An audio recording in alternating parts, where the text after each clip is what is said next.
Today we are joined by Mr. D.P. Singh, Chief Business Officer of SBI Mutual Fund. Thank you, Mr. Singh, for joining us.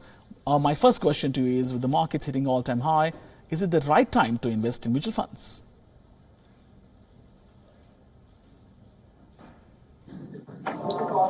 See, every day is a good time to invest. Reason there being that of course market is perceived to be on a very, very high, but nobody can say whether it is the high or it will still go high. That is number one.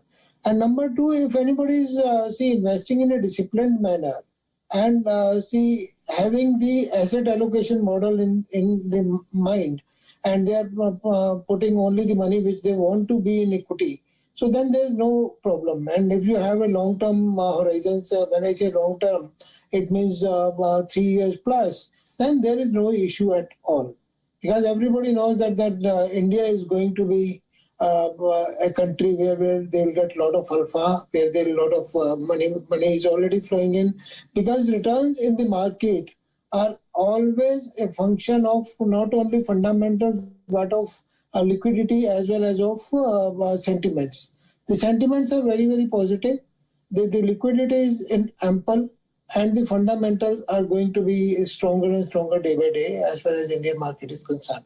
So there is no reason that one should not allocate. But of course, one has to be cautious. One doesn't have to put 100% of the surplus into equity at this point of time. But in a disciplined manner, in a staggered manner, money has to come into the market. Mr. Singh, how has been the performance of mutual funds so far in the year? Because earlier the markets were down, sharply down. Then they are rising. So net, how has been the performance so far?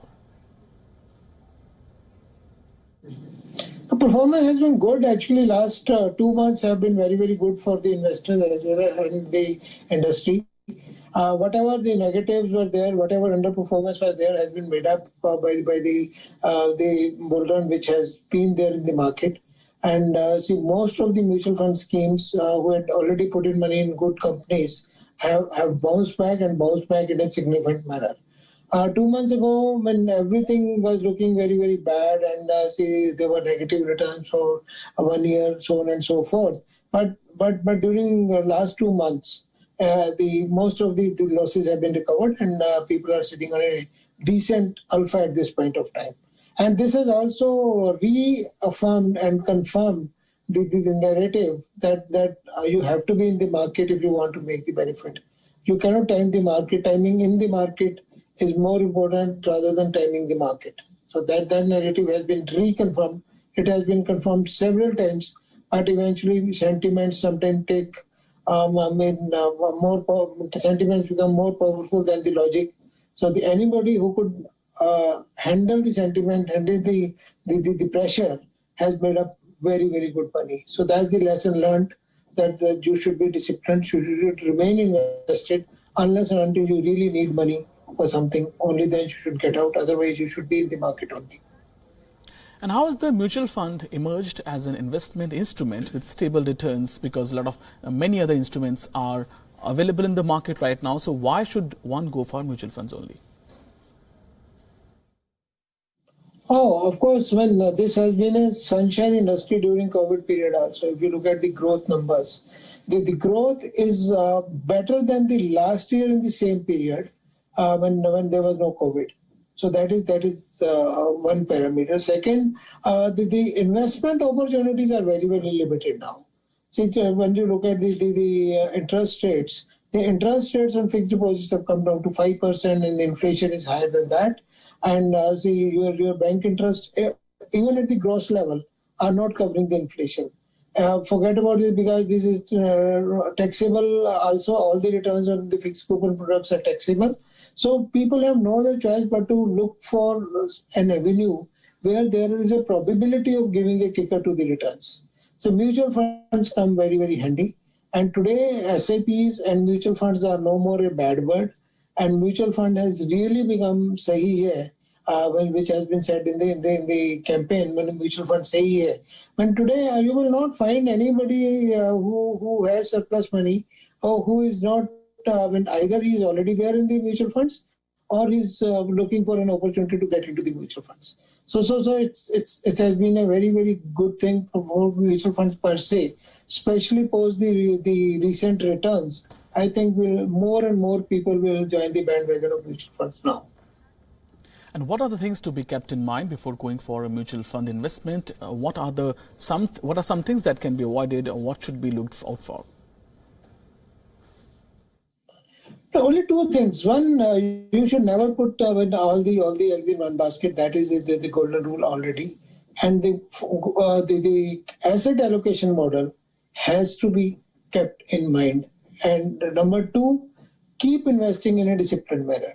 When I say asset allocation, depending upon your risk appetite, and even minimum 20% of anyone's surplus money has to be in equities, and maximum it can go to 40 to 50%. I'm not talking about those people who are already in 100%, and those are evolved people, they know the risk is involved. I'm talking about a general person who is having some surplus money. Unless until he has at least 20-25% into equities, it's very difficult to get inflation-beating returns. So my request, my appeal, my submission to everyone will be that keep asset allocation model in mind, and rather than going in for products, go for solutions. What is the goal? What do you want? If it is you are saving or investing for your child, go into children benefit fund. If you are planning for your retirement, go into retirement fund, which are there.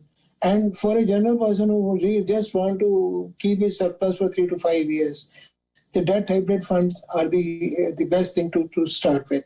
But over the period of time, once you get friendly with the funds, you know the risk involved, you know how to go about it in various funds, then of course over the period of time, the allocation to equities can go up.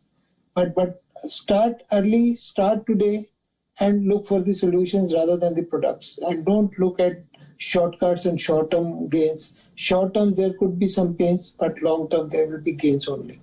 That is my message to the investors. And especially after Franklin Templeton case, which we saw earlier this year, can mutual funds be really trusted?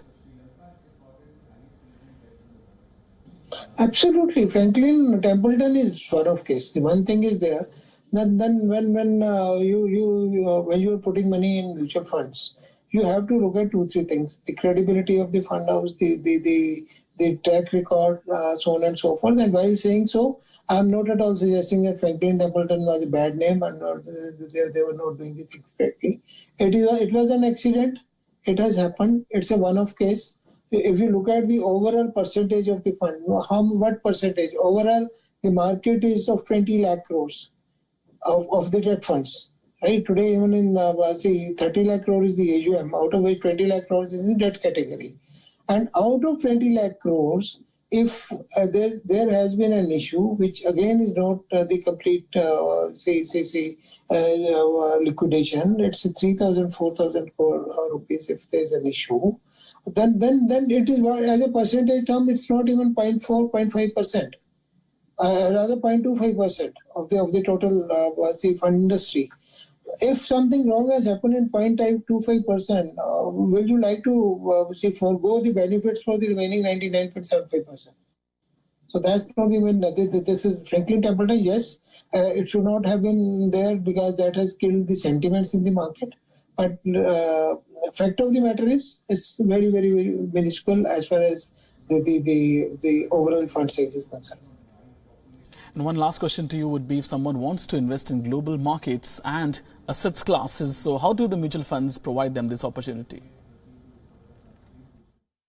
Yeah, I think now a lot of schemes are there which are investing into the global equities. Even from SBI Mutual Fund size, we are having one good allocation to the global securities, and there are already existing schemes, and even we are coming out with two funds actually.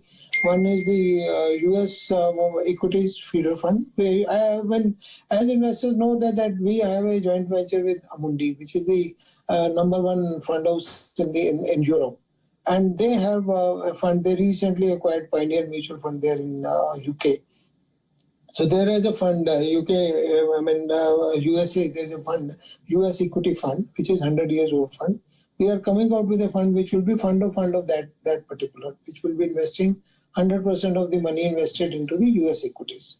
And we are also contemplating coming out with emerging markets fund, which puts money and other emerging markets like Japan, China, and Korea, so on and so forth. So which has 100% money allocated to the emerging markets. So there are a lot of opportunities which are available. A lot of funds are there. So people can play around with the allocation which they want to put in global security. There are ample number of options available today. Well, thank you, Mr. Singh, for joining us today and giving us all that information on mutual funds. Why are they good? How can we invest using mutual funds? And what are the shortcomings? Thank you for joining us. Co-presented by Skoda. Simply clever.